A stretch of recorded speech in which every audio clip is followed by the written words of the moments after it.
Welcome back to The Explainer, everyone. Today, we're going to break down Bitcoin. And I mean really break it down, taking it all the way from a high-level, almost philosophical problem right down to its actual functional mechanics. Don't worry, we're skipping all that confusing jargon. If you've ever felt completely overwhelmed by crypto terminology, well, you're exactly where you need to be. We're going to build this up step by step. Okay, let's dive into this. Just think about this really simple question for a second. How do I actually send you $10 across the world without a middleman? It sounds like it should be incredibly straightforward, right? But honestly, this everyday friction, this headache of trying to send money globally, is the exact anchor for everything we're talking about today. It's the core problem that literally sparked a financial revolution.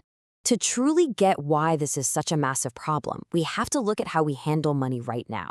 Think about just handing someone a physical $10 bill. It is perfect, isn't it? It's instant, totally private, and completely peer-to-peer. Our debt is settled the exact second that cash hits your hand. But what if we aren't in the same room or the same country? Well, then we're stuck using electronic transfers. Suddenly, we're totally dependent on middlemen. Banks, wire services, payment apps. These guys take time, sometimes days for an international transfer, and they charge some pretty hefty fees for the privilege.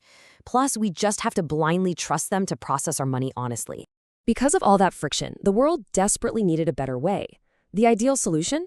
A form of digital cash that settles peer-to-peer on a global scale almost instantly, and, here's the most important part, without needing to trust any third parties whatsoever. This whole concept of trustless digital cash isn't just some tech pipe dream, it is the absolute foundational premise of the Bitcoin software network and its built-in currency, BTC. Now, what's really interesting about this slide is the incredible historical weight behind those words.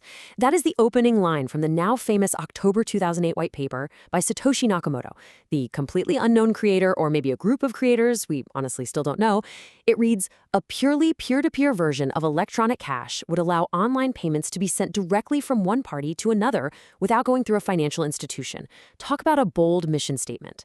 That was the spark that started the whole shebang. But stating a bold mission is one thing. Actually building it is a massive engineering hurdle. I mean, how do you engineer a system that simply doesn't require trust? Think about it this way. In the physical world, I literally cannot hand you the exact same $10 bill twice. But in the digital world, money is just data. Without a central bank sitting in the middle acting as the referee, what's stopping someone from acting out of sheer self-interest, copy-pasting their digital money and spending it 5 different times? In computer science, this is what's known as the infamous double spend problem. Satoshi Nakamoto's genius solution to this starts right here, with the node. See, instead of having one hackable, centralized bank database that we all just have to cross our fingers and trust, the Bitcoin network relies on nodes. And a node is literally just a regular computer running the Bitcoin software. It acts as an individual, independent bookkeeper. Imagine a giant financial ledger, but instead of being locked away in some secret bank vault, exact copies of this ledger are distributed across thousands of these nodes globally, and they are all constantly checking each other and updating in real time. Let's move to and see how this builds.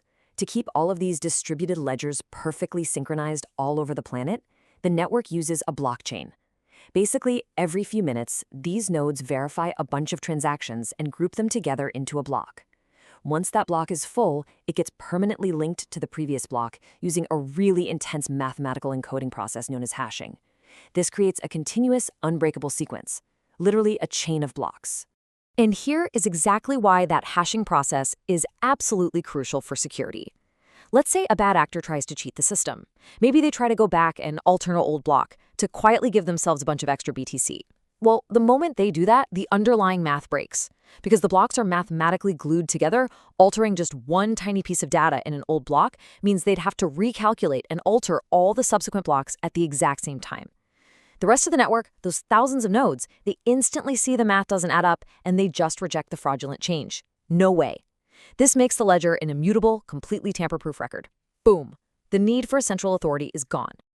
So, with the record-keeping flawlessly secured, let's pivot to something really fascinating: supply.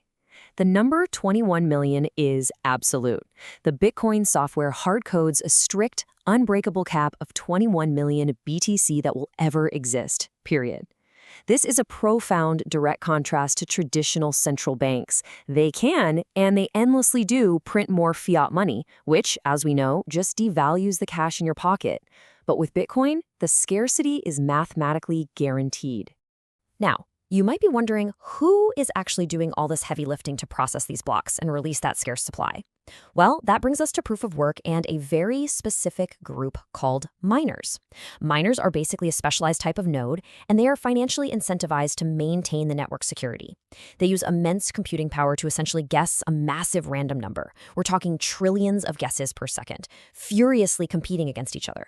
The first miner to hit the nail on the head wins the right to add the next block of transactions, and as a reward, they earn freshly issued BTC. It's just a brilliant incentive structure. Okay, looking at all this immense computing power and complex math, you might be feeling a little intimidated right now.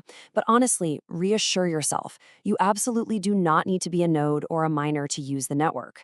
Everyday use is surprisingly accessible. To safely send and receive funds, all you really rely on is some standard public key encryption.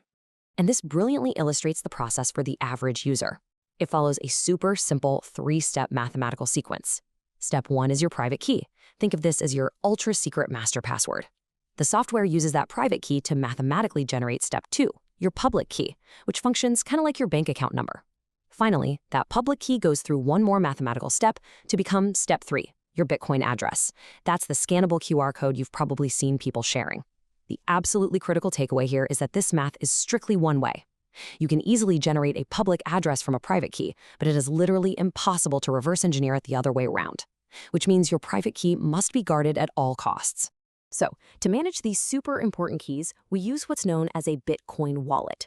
Now, despite the name, a wallet doesn't actually hold any digital coins. It's really just a piece of software designed to do two main things: securely hold your private keys and manage your receiving addresses. It's basically your personal dashboard, letting you easily interact with the global network. So the crucial point is this: no one actually holds coins. I know, it's a bit of a mind bender. Let's peel back this final layer of what owning Bitcoin really means. The coins themselves only ever exist as account balances recorded on that global blockchain ledger. You don't have little digital coins rattling around inside your phone or your hard drive. You merely control the private keys. Those keys give you the mathematical authority to access and move a specific balance on the blockchain. That's it. Since those keys are literally everything, how you store them is a massive deal. Let's look at your custody options. A lot of beginners start with exchanges, mostly because they're super convenient for turning fiat money into BTC. But here's the catch. If your coins are on an exchange, the exchange holds your private keys. And as we've seen with huge disasters like FTX, relying on these third parties leaves you dangerously vulnerable to hacks and corruption. Then you have software wallets, which let you take self-custody and hold your own keys on your phone or laptop. But for the absolute maximum level of security, you want a hardware wallet. These are dedicated, encrypted physical devices that keep your keys completely offline, totally out of reach from internet hackers. Which brings us perfectly to a final thought for today's explainer. Think about this. Bitcoin was meticulously built from the ground up to completely remove the middleman, right? The whole system relies on trustless peer-to-peer verification. So I have to ask, are you truly holding Bitcoin if you still rely on a third-party exchange to hold your keys? Honestly, if you don't control your private keys, you're kind of going against the very ethos of what Satoshi Nakamoto created. I really hope walking through this today has empowered you to understand how this revolutionary tech actually works beneath the hood, and maybe even inspired you to take self-custody seriously. Look into hardware wallets, keep learning, stay curious, and thanks so much for joining me on this explainer today.